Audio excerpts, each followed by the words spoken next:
Bonjour, ici Vincent de la boutique Guerre Miniature en direct du bunker, vous voyez. Oui, j'ai changé de place, je vais bouger comme ça. Donc, bienvenue dans ce numéro de Nouvelles du Front du 16 juillet 2013, bien sûr, pour vous présenter un petit peu les choses qui sont arrivées, les choses à venir, quelques petites infos, enfin bref, c'est les nouvelles du front. On va commencer tout de suite par les nouveautés de chez Games Workshop, bien sûr, les nouveautés Alors, je vous avais déjà présenté pour Apocalypse le bouquin, les gabarits, les dés de bombardement, le gabarit de tornade Vortex, les cartes d'atout stratégiques. Sachez que pour accompagner la sortie de ce supplément de Warhammer 40 000, Games Workshop a également sorti une gamme de figurines dédiées. Alors, on va commencer par des décors. Décors, c'est toujours important sur une table de jeu. Vous connaissiez la série Walls of Martyr avec le bunker, les emplacements de tir impériaux, les tranchées. En fait, là, on a une série de 3 décors qui complètent parfaitement cette série. On va commencer par la pièce centrale, c'est la place forte Aquila. Place forte Aquila, vous voyez, pièce énorme qui ressemble un petit peu à la forteresse de la Rédemption, dotée d'un canon énorme, d'un lance-missile. Très très belle pièce à mettre sur la table de jeu. Ça se complète avec bien sûr la redoute Firestorm. La redoute Firestorm qui en fait va être le fléau de tout ce qui vole sur la table. À savoir que dans le bouquin Apocalypse, vous avez même une formation qui en utilise 3. Ça déchire. Il n'y a rien qui passe. Forcément. Bon, après, il n'y a rien qui passe, ça dépend des dés, on est bien d'accord.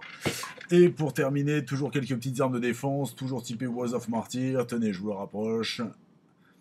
Les batteries d'armes Vengeance. Très sympathique. Vous pouvez noter qu'il y a du canon quand même dans la place. C'est sympa. Donc tout ça en fait est compatible avec les anciens décors du Walls of Martyr, ce qui peut vous permettre de vous faire une table avec des fortifications impériales de folie. Autre figurine sortie également, ça va être pour les armées Necron. Necron, ça va être aussi un kit absolument énorme, la crypte Tesseract Necron, qui permet également de pouvoir monter l'obélisque. Ce sont 2 véhicules classés comme véhicules super lourds. Vous retrouverez bien sûr toutes leurs caractéristiques dans le bouquin. Comment parler de la sortie d'Apocalypse sans présenter je ne sais pas. Je ne sais pas comment l'appeler. Vous savez, un véhicule super lourd, c'est certain. Le Seigneur des Crânes de Corne, magnifique pièce. Très beau kit. Très beau kit avec plein d'options et de rabios qui vous permettront de customiser toutes vos armées de cornes. Inutile de dire, au niveau jeu, bien sûr, il va déchirer. Par contre, là où il prend tout son avantage, c'est que dès que vous le posez sur la table, l'ennemi déjà se dit c'est bon, j'ai perdu. C'est pas forcément le cas, mais en tout cas, vous prenez l'ascendant psychologique et n'oubliez pas, ça peut toujours compter sur une partie de Warhammer 40 000.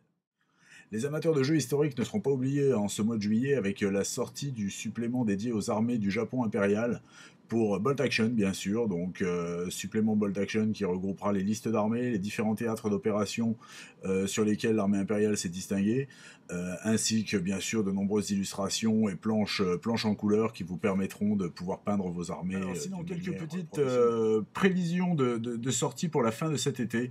En fait, ce sont nos amis de chez Warlord Games qui vont créer l'événement avec 2 sorties majeures. Bien sûr, il va y avoir le supplément pour Bolt Action qui concerne la France et les armées alliées. Très sympathique, on y retrouvera les listes d'armées françaises, belges, etc. Vraiment, vraiment très attendu par les joueurs de l'Hexagone.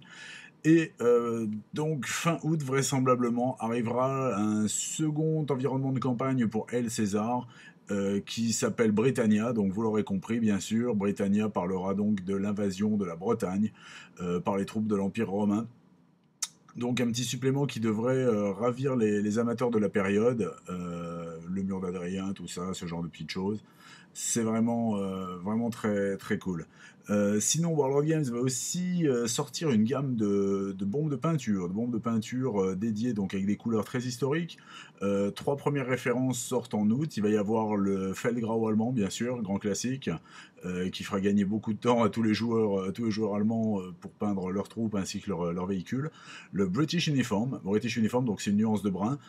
Toujours intéressant pour peindre vite ses troupes. Et le dernier, le Dunkelgelb. Alors le Dunkelgelb, en fait, c'est un jaune un petit peu ocre qui était la couleur en fait de l'après qui était sur les véhicules allemands et qui à la fin de la guerre en fait servait de peinture de base tout simplement parce que il fallait que la production avance et on n'a pas le temps de les peindre. Donc ils sortaient en jaune et après chaque régiment mettait son camouflage plus ou moins comme ils le pouvaient. Quand ils en mettaient un, de toute manière, c'était pas forcément toujours la priorité.